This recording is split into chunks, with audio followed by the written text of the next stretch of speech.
For nearly 6 decades, Hee Haw brought laughter, music, and down-home humor to audiences across America. The show's blend of country charm and comedy made it a beloved classic, and its cast became household names. However, as the years have passed, many of the show's most familiar faces have sadly left us. Some lost battles with illness, others were taken by sudden accidents, and a few passed under tragic and shocking circumstances. In this video, we honor the memory of 44 Hee Haw actors who have tragically died, reflecting on their lives, careers, and the lasting impact they had on fans around the world. Buck Owens began co-hosting Hee Haw in 1969 at the age of 40, his infectious energy and twangy voice helping to define the show's sound. However, he quickly grew to hate the program, feeling it reduced him to a comedic act rather than the groundbreaking musician he aspired to be. While he continued on Hee Haw for years, he later admitted that he only stayed for the money, leading to decades of internal resentment. His personal life was no less turbulent. He was married and divorced 3 times, each failed marriage adding to his loneliness. His relationship with his children, especially his son Buddy Allen, was strained, as Owens prioritized his career over fatherhood. A near-fatal car accident in 1974 left him with chronic pain, which, combined with depression, caused him to withdraw from the industry for years. Though he attempted a comeback in his later years, health issues and disillusionment haunted him. On March 25, 2006, just hours after performing one final time at his Bakersfield club, he died of a heart attack at 76. I tell you, I had a nurse before Miss Goodbody that looked like Raquel Welch and Margaret. Roy Clark co-hosted Hee Haw from its inception in 1969 at age 36, winning hearts with his humor and extraordinary musical skills. However, behind the bright stage lights, his life was riddled with struggles.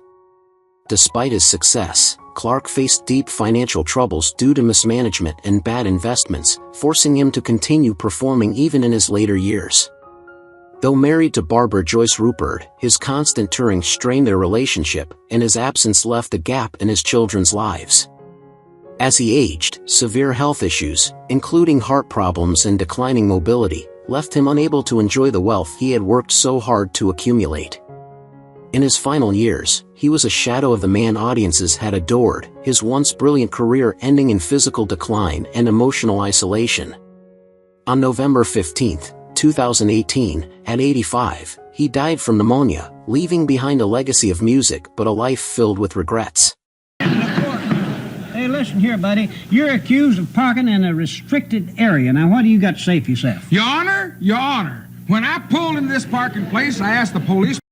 Grandpa Jones became an integral part of Hee Haw in 1969 at the age of 56, bringing his old-time banjo playing, infectious laughter, and down-home charm to the show. But his jovial stage persona masked a life of hardship. Though he remained married to fellow musician Ramona Riggins, the constant travel and financial uncertainty of a musician's life left deep scars on their relationship. He was plagued by financial troubles for much of his career, as he never fully benefited from the wealth that television exposure should have brought. In his later years, a series of strokes stripped him of the ability to play the banjo, the one thing that had given him an identity, leaving him in a deep depression. Once a lively performer, he became withdrawn and frail, his once booming voice reduced to whispers. On February 19, 1998, at the age of 84, he passed away after his final stroke, spending his last days in silence. Thank you, Will. Thank you very much. I want to sing a little tune here that I learned from a bald-headed uncle of mine. Minnie Pearl was a Hee Haw favorite from 1969 at the age of 57, her over-the-top country persona, complete with a price-tagged hat and booming howdy, making her an icon of Southern comedy. But offstage, her life was not as lighthearted as her performances suggested. Though married to Henry Cannon for over 50 years, their long separations due to her career and his work as a pilot left their marriage emotionally distant. The couple was unable to have children, a quiet sorrow she rarely spoke about but carried throughout her life. Despite her popularity, Minnie struggled with feelings of inadequacy, often questioning whether she was respected as a performer or merely a comedic gimmick. Her world collapsed in 1991 when she suffered a massive stroke that robbed her of speech, leaving her unable to perform or even communicate effectively. The silence that followed was unbearable for a woman who had spent her life making others laugh. She died on March 4, 1996, at the age of 83. My daddy just hates him. Oh, well, I had the same kind of problem, Victoria. But one day, I brought home a feller that looked like my daddy and talked like. Junior Samples became a breakout star on Hee Haw in 1969 at the age of 43, his slow, bumbling humor and used car salesman routine making him a fan favorite. However, he was deeply insecure about his lack of formal education and struggled with reading, which made working in television a constant challenge. His marriage to Grace Samples was fraught with difficulties, as his drinking and erratic behavior put a strain on their relationship. Though he had 5 children, his parenting was inconsistent, and his struggles with alcohol often left him emotionally unavailable. As Hee Haw continued, his weight spiraled out of control, leading to severe health problems.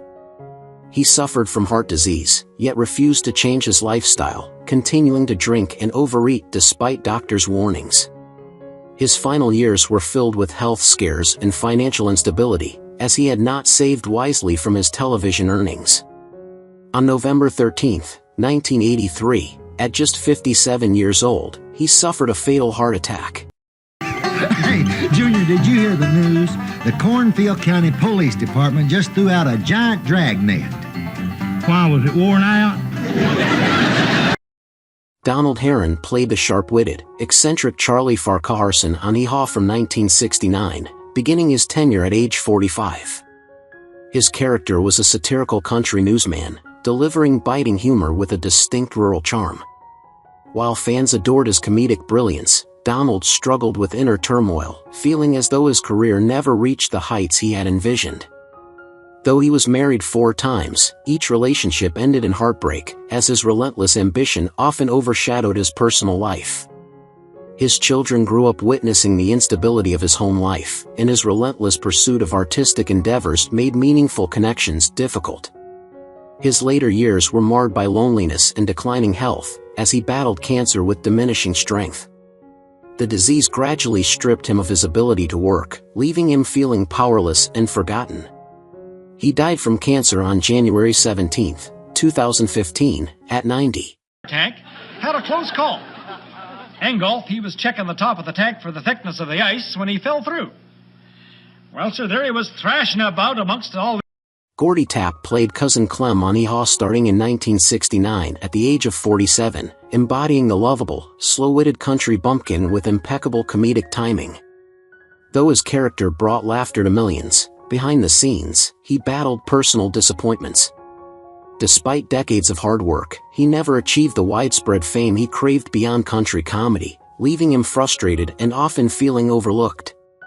His devotion to his career led to a strained marriage with his wife Helen, and while they stayed together, the emotional distance grew, making his later years lonely. Financial troubles plagued him as television opportunities dwindled, forcing him into an increasingly reclusive life. In his final years, he suffered from illness and declining health, spending much of his time in hospitals. On December 18, 2016, at 94, he died from complications of pneumonia, largely forgotten by the industry he had once entertained. One day and found me kissing another man. If I found you kissing another man, I would hit him over the head with his white...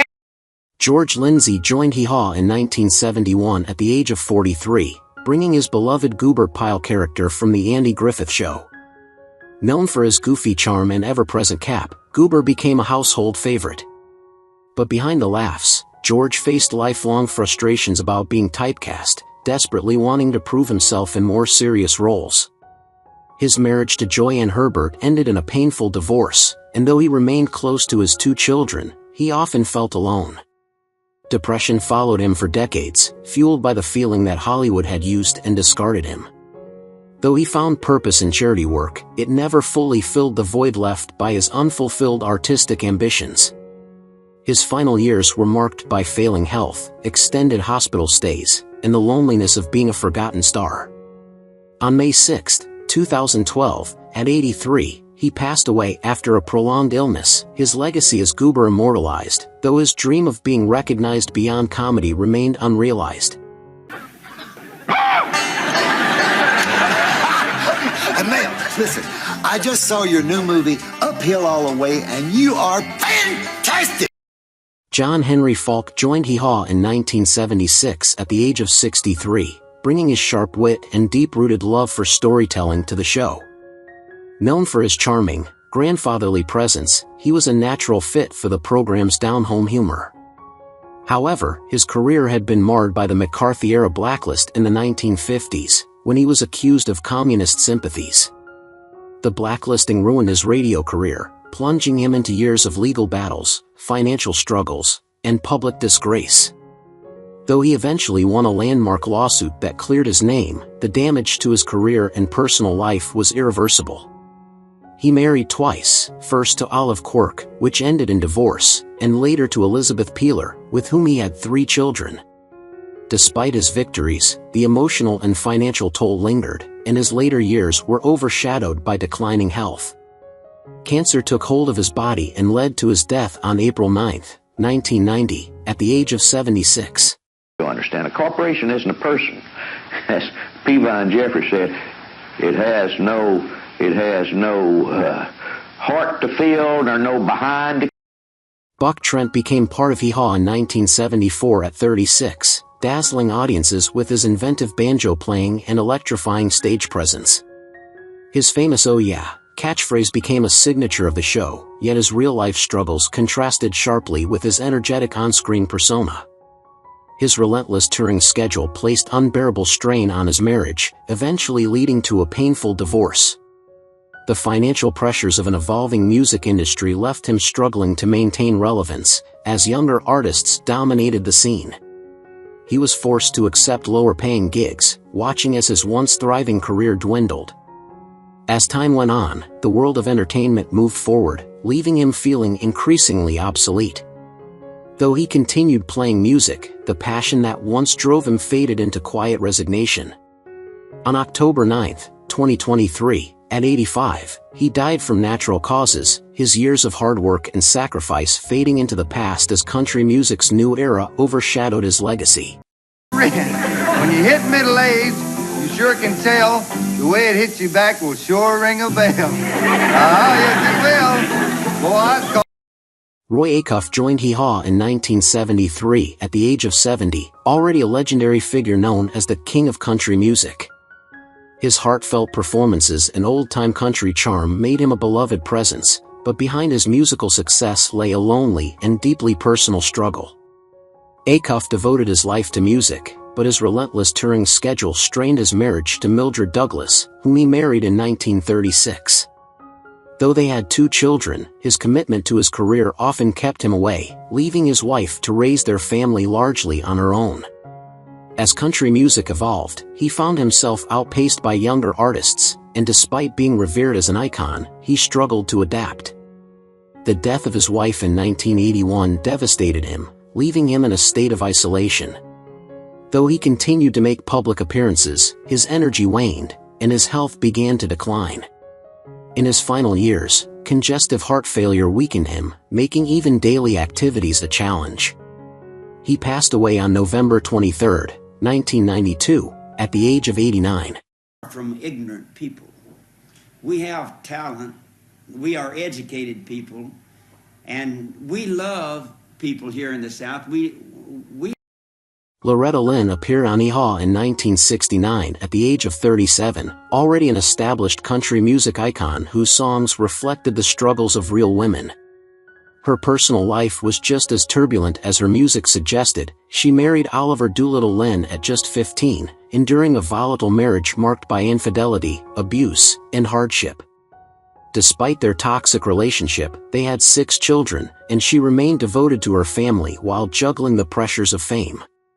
Heartache followed her throughout her life. She lost her son Jack in a tragic drowning accident in 1984, and later, her daughter Betty passed away in 2013. These losses left deep emotional wounds that never fully healed. In her later years, she suffered multiple strokes and deteriorating health, forcing her to step away from the stage she loved. She passed away in her sleep on October 4, 2022, at the age of 90, leaving behind a legacy of resilience and sorrow, her songs forever echoing the pain and strength that defined her life. All the time. And this girl come walking up and she said, had a camera. And he says, "No pictures, please, no pictures." And she said, "I want a picture of Loretta." Jack Burns appeared on Hee Haw in 1969 at the age of 36, known for his quick wit and razor-sharp comedic timing. His early career showed promise, particularly in his comedy duo with George Carlin, but as time went on, he struggled to maintain the same level of success. His attempt to replace Don Knotts on The Andy Griffith Show was poorly received, and despite his talent, he often found himself playing second fiddle to more famous comedians. His career frustrations led to a life of solitude. He never married and had no children, choosing instead to dedicate himself to writing and occasional performances. In his later years, he withdrew from the entertainment world, his once booming voice fading into obscurity. Respiratory issues plagued him, making his final years difficult as he struggled with declining health and the loneliness of a life spent largely in the shadows of bigger stars. He passed away on January 27, 2020, at the age of 86. When we'll hear a total stranger say, "I'm condemning the entire Culhane family." Tennessee Ernie Ford joined Hee Haw in 1973 at the age of 54, bringing his deep, booming voice and charismatic personality to the show. Though he was beloved by audiences, his personal life was marred by a long and destructive battle with alcoholism. His drinking put immense strain on his marriage to Betty Heminger, whom he married in 1942. Despite having 2 sons, his struggles with addiction often made him an unreliable father, and his behavior led to turmoil within the household. As his career waned in later years, his drinking only worsened, further isolating him from family and friends. In 1989, tragedy struck when his wife Betty died, leaving him utterly devastated and deepening his dependence on alcohol. His body, weakened by years of heavy drinking, succumbed to liver disease, and his health rapidly declined. He passed away on October 17, 1991, at the age of 72, his once powerful voice silenced by the very demons that had plagued him for most of his life. Every summer, we'd try to take a little trip with the family if Daddy could scrape enough money together. They believed in if they could show their children different things than away from home. Tammy Wynette made her Hee Haw debut in 1969 at just 27, her haunting voice and heartbreaking lyrics making her an instant country music icon. Behind the scenes, however, her life was as tragic as the songs she sang. She endured 5 marriages, most notoriously to fellow country star George Jones, whose violent temper and alcoholism turned their relationship into a living nightmare. Despite their shared musical success, their love was marred by physical abuse and frequent separations. She had 4 daughters, but her relentless touring schedule and chronic health problems kept her from being the mother she longed to be. Tammy's battle with pain was relentless. After numerous medical procedures, she became addicted to painkillers, spiraling into a cycle of dependence. Legal troubles and financial mismanagement added to her misery, and by her final years, she was a frail, lonely figure. On April 6, 1998, she died suddenly on her couch at just 55. Seeley had the #1 record at the time, Don't Touch Me. And she talked to me and told me that there was nothing to be afraid of, that everybody that was there. Charley Pride appeared on Hee Haw in 1969 at the age of 35, becoming a rare black performer in a genre dominated by white artists. While he achieved groundbreaking success with hits like Kiss an Angel Good Mornin', he faced intense racism throughout his career, enduring threats and being turned away from venues despite his immense talent. He married Rosine Corin in 1956, and together they had 3 children, but the strain of constant touring often left him absent from family life. Though he was widely respected in his later years, the early struggles took a toll on him, and he carried deep emotional scars from the discrimination he endured. Later in life, he battled numerous health issues, including a long fight with pneumonia that left him weakened. After attending a public awards ceremony in late 2020, he contracted COVID-19, and despite doctors' efforts, he passed away on December 12, 2020, at the age of 86, his pioneering voice silenced by a cruel and unexpected fate. Soap, she was washing it. And she stopped. She said, son, she said, that's right. If you had $1 million, you could buy that and a whole bunch of other things. But there's a lot of people in the world today. Slim Pickens joined Hee Haw in 1981 at the age of 62, bringing his signature cowboy charm and raucous humor to the show. A former rodeo clown turned character actor, he was best known for his roles in Western films, often playing rugged, larger-than-life figures. Off-screen, however, his life was far from the carefree persona he projected. His marriage to Margaret Harmon lasted nearly 4 decades, but it was strained by his relentless work schedule and financial instability. Though they had 3 children, he was often absent, consumed by his career and the demands of Hollywood. Later in life, he suffered from a series of health complications, including a debilitating brain tumor that robbed him of his ability to speak, leaving the once vibrant performer trapped in a failing body. As medical bills mounted, he faced financial ruin, a cruel twist of fate for a man who had once been a staple of American entertainment. Weakened and unable to fight off infections, he succumbed to pneumonia on December 8, 1983, at the age of 64. 28 years. And every rodeo cowboy sounds like he just fell out of a cotton patch. And a funny thing happens. I go to Texas and everybody says... George Jones joined Hee Haw in 1969 at the age of 38, already a country music legend but a man drowning in self-destruction. His voice was one of the greatest in country music, but his addictions nearly ruined his career and his life. His tumultuous marriage to Tammy Wynette ended in divorce, shattered by his uncontrollable alcoholism and drug abuse. Known for his erratic behavior, he frequently disappeared for days on alcohol-fueled benders, earning the infamous nickname No-Show Jones for missing concerts. Though he had 4 children, his addiction made him an unreliable father, and his relationships with them remained strained. Even after multiple rehab stints, he continued to struggle, crashing his car in a near-fatal accident in 1999 while under the influence of prescription pills. Though he finally achieved sobriety, years of hard living had ravaged his health. On April 26, 2013, at the age of 81, he died from respiratory failure. A couple of days and a half, and usually I'll do 1 3 hours. No, we did. I guess not that long, George. Dale Evans appeared as herself on He Haw in 1970 at the age of 58, embodying grace and warmth that made her a beloved figure.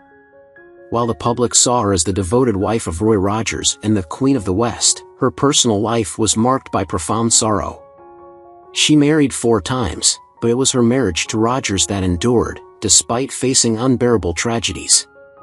Their daughter Robin, born with Down syndrome, died before her 2nd birthday, a loss that inspired Evans to become an advocate for children with disabilities. But the heartbreak continued. One of their adopted sons died in the Vietnam War, another in a tragic accident, and their 3rd child passed away from medical complications. Though her Christian faith kept her strong, she lived with the weight of these losses until her final years. Struggling with deteriorating health, she battled severe arthritis and heart disease, becoming increasingly frail.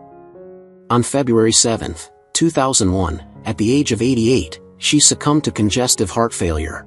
I just want you to know it's such a thrill to have you on the show, to shake your hand. Well, it's certainly great being here. Is it ever? Just wonderful. We're big fans of yours. You know, we got all your records. Oh. Jonathan Winters appeared as himself on He Haw in 1969 at the age of 44, bringing his unique brand of rapid-fire improvisation and eccentric characters to the show. A comedic genius, he had deep psychological struggles beneath his humor. Diagnosed with bipolar disorder, his life was a cycle of euphoric creativity followed by crippling depression, leading to multiple hospitalizations and electroshock therapy. His erratic behavior strained his marriage, and though he and his wife stayed together for over 60 years, their relationship was filled with turmoil. As he aged, his mental and physical health declined, with dementia robbing him of the wit that had defined his career. Once the life of the party, he became withdrawn and struggled to recognize even close friends. On April 11, 2013, at the age of 87, he passed away from natural causes, his once brilliant mind having faded long before his final breath. Well, in that case, there's no problem. Let's just chow down. All right. Put one of those baseball gloves on a muffin for me, will you, son? You got it. Merle Haggard joined Hee Haw in 1969 at the age of 32, bringing authenticity and grit with his outlaw country persona. His songs, including Mama Tried and Sing Me Back Home, reflected his turbulent past, growing up in poverty, running away from home, and serving time in San Quentin prison before music gave him a second chance. His personal life was just as stormy, with 5 marriages, including to singer Buck Owens, all ending in divorce. Financial woes plagued him, despite his success, and his battle with alcohol and drug abuse took a toll on his relationships, especially with his 6 children. As he aged, his health deteriorated due to years of hard living. Diagnosed with lung cancer in 2008, he underwent surgery but continued performing to stay afloat financially. In 2016, a severe case of pneumonia led to his death on April 6, his 79th birthday, marking a cruelly poetic end for a man who spent his life singing about struggle. Merle, you do some of the best country music impressions I ever heard. How about doing Marty Robbins? No, you're not one of them impression freaks. Yes, sir. Hey, no, I love impressions. I really do. Chet Atkins appeared as himself on He Haw in 1974 at the age of 50, a master guitarist whose innovative finger-picking style revolutionized country music. Despite his professional success, he was haunted by insecurities, always believing he could do more. His relentless perfectionism distanced him from his family, and though he remained married for over 50 years, his wife often felt like she came second to his career. His later years were plagued by health struggles, first a battle with colon cancer in the early 1990s, followed by a devastating recurrence that stole his ability to play guitar. As his health worsened, he withdrew from the public eye, tormented by the reality that he could no longer create the music that had defined his existence. On June 30, 2001, at the age of 77, he passed away, spending his final days in quiet resignation, knowing that while his legacy was secure, his personal sacrifices had come at a steep price. And you know, Lawrence Welk is real big back home. Yeah. And they always smile, everybody don't they? smiles, even the trombone players smile. And Dottie West first appeared on He Haw in 1969 at 37, dazzling audiences with her fiery red hair and powerful vocals. Known for hits like Country Sunshine and A Lesson in Leavin', she paved the way for female country artists, but behind the spotlight, her life was a series of heartbreaks. Her first marriage to steel guitarist Bill West ended in divorce after years of turmoil, and her later marriages brought more pain, including financial ruin. Despite earning millions, bad investments and mismanagement left her bankrupt in 1990, forcing her to rely on friends for shelter. Determined to rebuild, she continued performing, but fate had other plans. On August 30, 1991, rushing to a performance, she was involved in a horrific car accident that left her critically injured. After multiple surgeries and days of suffering, she succumbed to her injuries on September 4 at the age of 58, her once glorious career ending in devastating tragedy. They'll operate on Saturday nights. You know, they literally my mom would roll the rug back, and the neighbors would come over because we were the ones in the neighborhood that had the Tom T. Hall made his debut on He Haw in 1970 at the age of 34, earning the nickname The Storyteller for his deeply personal and narrative-driven songwriting. Hits like Harper Valley PTA and I Love cemented his place in country music, but beneath the poetic lyrics was a man struggling with a profound sense of emptiness. While his songs celebrated life's simple joys, his own life was a series of disappointments. His marriage to Dixie Hall was his one source of stability, but even that could not shield him from the weight of his own despair. As the industry changed, his music was pushed aside, leaving him feeling obsolete and unwanted. Depression took hold, and as the years passed, he withdrew from the world, retreating into solitude. the loss of close friends and the realization that he no longer had a place in country music deepened his isolation. On August 20, 2021, at 85, he ended his own life with a gunshot. My driveway, I have a 16-track recording studio, but I don't know very many Hollywood stars. I don't know how they live, but we don't have a pool either. We've got a lake if we want to. Mel Tillis joined He Haw in 1969 at 37, becoming a beloved figure with his signature stutter and warm, down-to-earth charm. Despite his speech impediment, he was a masterful storyteller and songwriter, penning hits like Coca-Cola Cowboy and I Ain't Never.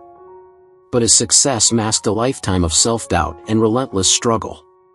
His marriages, particularly to Doris Tillis, were filled with tension, as his relentless career left little room for family life. His children, including singer Pam Tillis, grew up seeing more of him on television than in their home. Alcohol became his refuge, numbing the pain of self-doubt and the pressures of an industry that never fully accepted him as anything beyond a novelty. Health problems mounted in his later years, from diabetes to heart disease, and his body grew frail. A routine surgery in 2016 led to complications, triggering a downward spiral from which he never recovered. On November 19, 2017, at 85, he died from respiratory failure. Hey, I'm making more money because I stutter than I do if I talk good. You talk great. Stringbean Aikman was an original He Haw cast member in 1969 at the age of 54, famous for his lanky frame, oversized clothes, and expert banjo skills. Despite his cheerful stage presence, Stringbean lived a cautious life, having grown up during the Great Depression. His deep distrust of banks led him to keep large amounts of cash hidden at home, a secret that would ultimately seal his fate. On November 10, 1973, he and his wife Estelle returned home from a performance, unaware that two burglars were lying in wait. The men, believing there was a fortune inside, ambushed them.